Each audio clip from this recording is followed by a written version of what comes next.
Good morning everyone. My name is Femina. I am a third year BCom student from Amal College of Advanced Studies, Nalambur.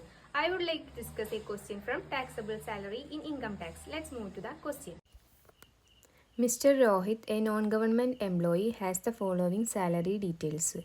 Rohit എന്ന് പറയുന്നത് ഒരു non government employee ആണ്. രോഹിത്തിൻ്റെ taxable salary എത്രയെന്നുള്ളത് find ചെയ്യാനാണ് question. ഫസ്റ്റതെന്ന് പറഞ്ഞാൽ basic salary 5,000 per month. Monthly ആയിട്ടാണ് basic salary തന്നിട്ടുള്ളത്. അത് yearly ആയിട്ട് കൺവേർട്ട് ചെയ്യണം. ബേസിക് സാലറി എന്ന് പറയുന്നത് ഫുള്ളി ടാക്സബിൾ ആണ്. അതുകൊണ്ട് തന്നെ മന്ത്ലി ആയിട്ടാണ് ബേസിക് സാലറി തന്നിട്ടുള്ളത്. അതിനെ ഇയർലി ആയിട്ട് കൺവേർട്ട് ചെയ്യണം. 5,000 into 12 equal to 16,000. Basic salary എന്ന് പറയുന്നത് 16,000 ആണ്. അലോവൻസ് എന്ന് പറയുന്നതും ഫുള്ളി ടാക്സബിൾ ആണ്. ഡിയർനെസ് അലോവൻസും എൻ്റർടൈൻമെൻറ്റ് അലോവൻസും ആണ് ക്വസ്റ്റ്യനിലുള്ളത്. മന്ത്ലി ആയിട്ടുള്ള എമൗണ്ട് ആണ് ക്വസ്റ്റ്യനിൽ തന്നിട്ടുള്ളത്. അതിനെ ഇയറിലോട്ട് കൺവേർട്ട് ചെയ്യണം. ഡിയർനെസ് അലോവൻസ് 2,000 പെർ മന്ത് ആണ്. അതിനെ 12 കൊണ്ട് ഇൻറ്റു ചെയ്യാം. 2,000 into 12 equal to 24,000. Dearness allowance 24,000ഉം എൻ്റർടൈൻമെൻറ്റ് അലോവൻസ് 300 ആണ്. 300 ഇൻറ്റു 12 ഈക്വൽ ടു 3,600. അടുത്തതായിട്ട് ടാക്സബിൾ പെർക്വിസിറ്റ്സ് ആണ്. ടാക്സബിൾ പെർക്വിസിറ്റ്സ് രണ്ടെണ്ണമുള്ളത്. LIC premium paid by the employee 3,600ഉം professional tax paid by the employer on behalf of the employee 1,600ഉം ആണ്. ഇത് രണ്ടുമാണ് ടാക്സബിൾ പെർക്വിസിറ്റ്സ് എന്ന് പറയുന്നത്. Professional tax paid by the എംപ്ലോയറും LIC premium paid by the employer എന്ന് പറയുന്നതും ഒരു എംപ്ലോയിക്ക് കൊടുക്കുന്ന ബെനിഫിറ്റാണ്. അത് ഇൻകം ആയിട്ടാണ് കണക്കാക്കുക. ആ ഇൻകത്തിന് ടാക്സ് കൊടുക്കേണ്ടതായിട്ടുണ്ട്.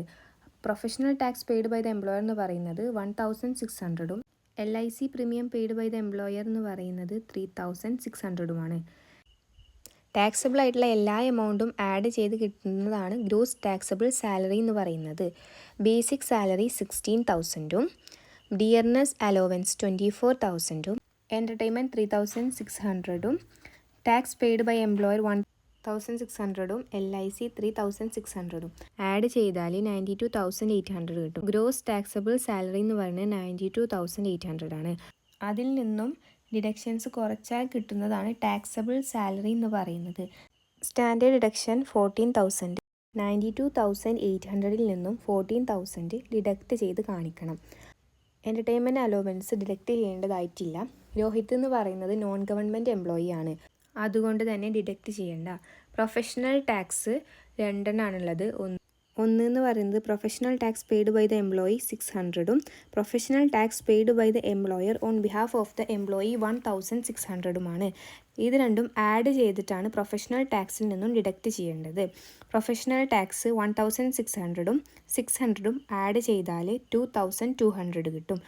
ഡിഡക്ഷൻസ് രണ്ടും ആഡ് ചെയ്തിട്ട് ഗ്രോസ് ടാക്സബിൾ സാലറിയിൽ നിന്നും മൈനസ് ചെയ്താൽ കിട്ടുന്നതാണ് ടാക്സബിൾ സാലറി എന്ന് പറയുന്നത്. ഗ്രോസ് ടാക്സബിൾ സാലറി എന്ന് പറയുന്നത് 92,800 ആണ്. 92,800 മൈനസ് 14,000 പ്ലസ് 2,200 മൈനസ് ചെയ്താൽ കിട്ടുന്നതാണ് 15,600. രോഹിത് ടാക്സ് കൊടുക്കേണ്ടതായിട്ടുള്ള സാലറി എന്ന് പറയുന്നതാണ് 15,600. Let me conclude. Thank you.